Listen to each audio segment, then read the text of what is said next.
Hello, and welcome to the video tutorial series on BioRT-HBV. In this section, we will learn how to represent silicate chemical weathering in BioRT-HBV, and in this video, we will go over background theory and begin by setting up the reaction network. Chemical weathering is the process by which fresh rock produces soils, nutrients which support life and ecosystem function, and materials which shape the chemistry of the downstream groundwater and surface waters. Chemical weathering is defined as a process which breaks down rock that also changes its composition, such as oxidation of pyrite, compared to physical weathering, such as wind abrasion. Chemical weathering occurs at a faster rate where temperature and moisture are higher, such as in humid regions. By the action of water and organic and inorganic acid, rock is broken down into soil and ions, which may then be transported away.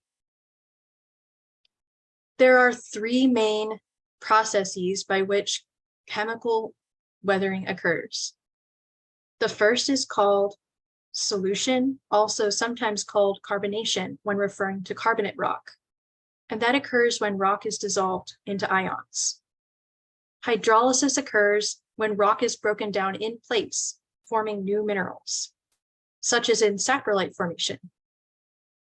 Oxidation is the transformation of rock by oxygen, such as occurs with acid mine drainage. Silicate rocks are composed of minerals that include silica tetrahedron units arranged in different geometries. They are the most abundant minerals on Earth and include quartz and the feldspar family. They can be found in igneous, sedimentary, and metamorphic lithology and form a long-term CO2 sink through the carbonate-silicate cycle. Silicate weathering can occur throughout the entire depths of a watershed, from fractures within the bedrock to in situ weathered saprolite throughout the soil column and at outcropping surface rock. With decreasing distance from the parent rock, unweathered silicates higher on the Bowen's reaction series, which may be more susceptible to weathering, such as calcium-bearing plagioclase feldspars, are more concentrated, while furthest from the parent rock, in coastal sediments, for example, one can find more silicates, which are the most resistant to chemical weathering, such as quartz. Two important examples of silicate chemical weathering include the first step of the carbonate-silicate cycle, in which a calcium-bearing silicate goes through dissolution, consuming CO2 and producing calcium bicarbonate and silica ions. The second important weathering example that I want to mention today is feldspar hydrolysis to clay minerals, such as kaolinite. In this case, feldspar is weathered and kaolinite minerals are formed in one reaction step.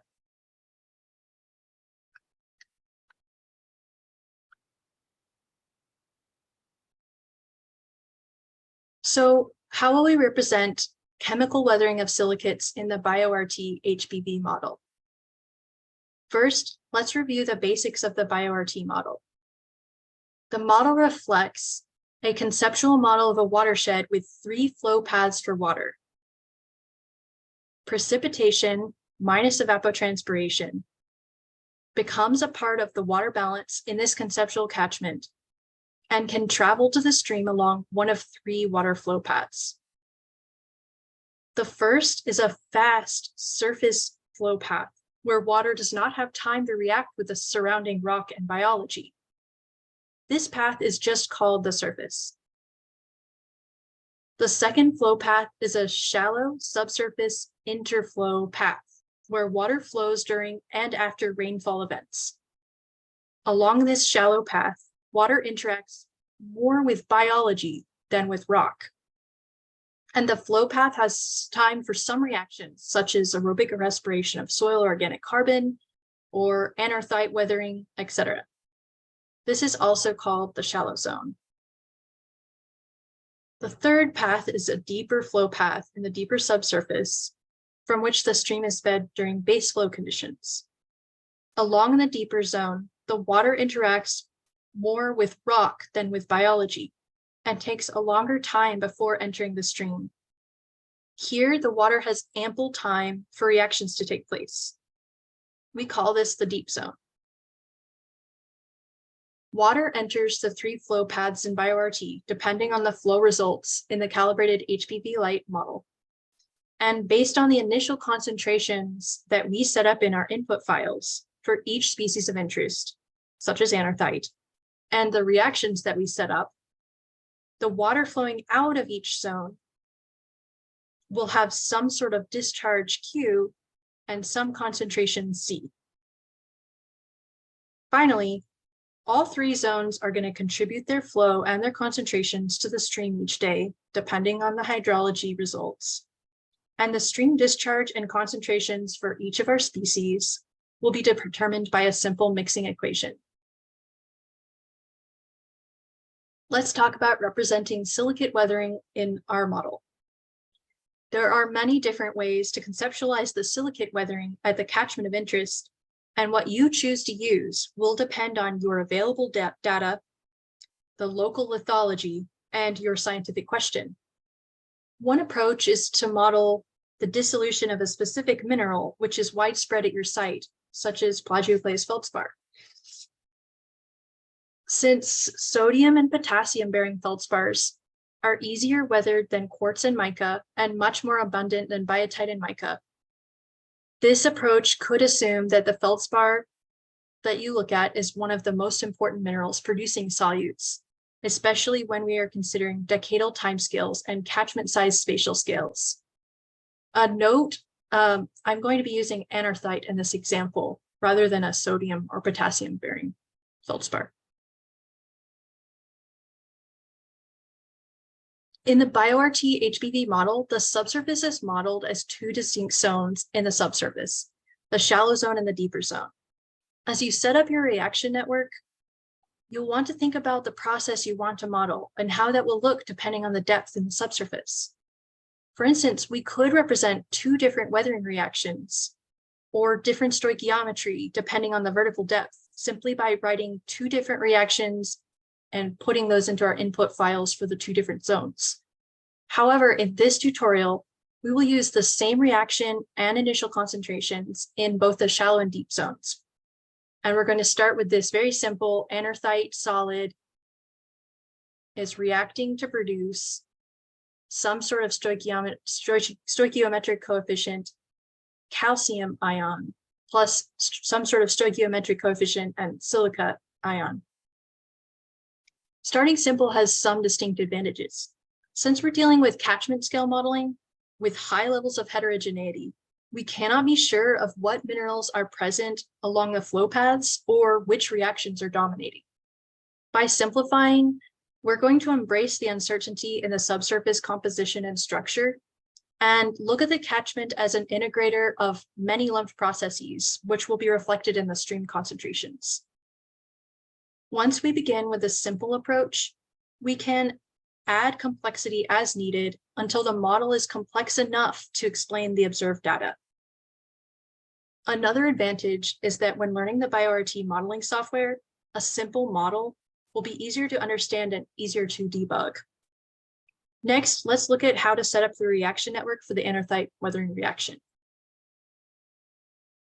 In our example, we have this simple anorthite mineral weathering and releasing calcium and silica ions, or solutes, with the same reaction and initial concentrations in the shallow and the deep zones. We also have 3 primary species in this reaction: anorthite, calcium, and silica.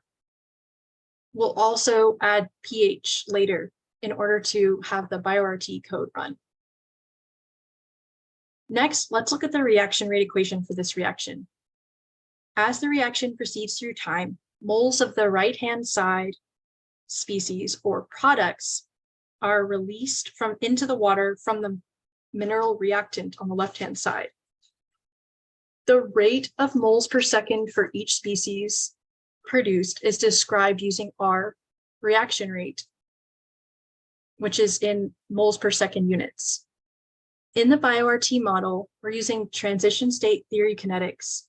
It's going to calculate the reaction rate by multiplying the reaction rate constant, reaction surface area, and 3 terms which describe the reaction sensitivity to temperature, soil moisture, and water table depth. In our example, we're going to start with a simplified reaction rate equation, where we assume that no temperature, soil moisture, or water table depth effect are going to occur on the reaction rate. We will simply be left with a constant reaction rate, which is just R equals K times A. Now we've completed our reaction network. We have a chemical reaction, the simplified rate equation. We have 3 primary species plus pH so that the BioRT-HBV code will run. We're going to have the same reactions and concentrations in both shallow and deep zone, and we'll use the TST or transition state theory reaction type. That's opposed to Monod or other types of reaction kinetics that we could use in BioRT-HBV. For more information on the BioRT model or for setting up a reaction network, please see the video tutorial series from the theoretical background and overview of BioRT-HBV sections. That's all for this video introducing the BioRT model and setting up the reaction network. Here's one reference in case you want to read a little bit more about the carbonate silicate rock cycle.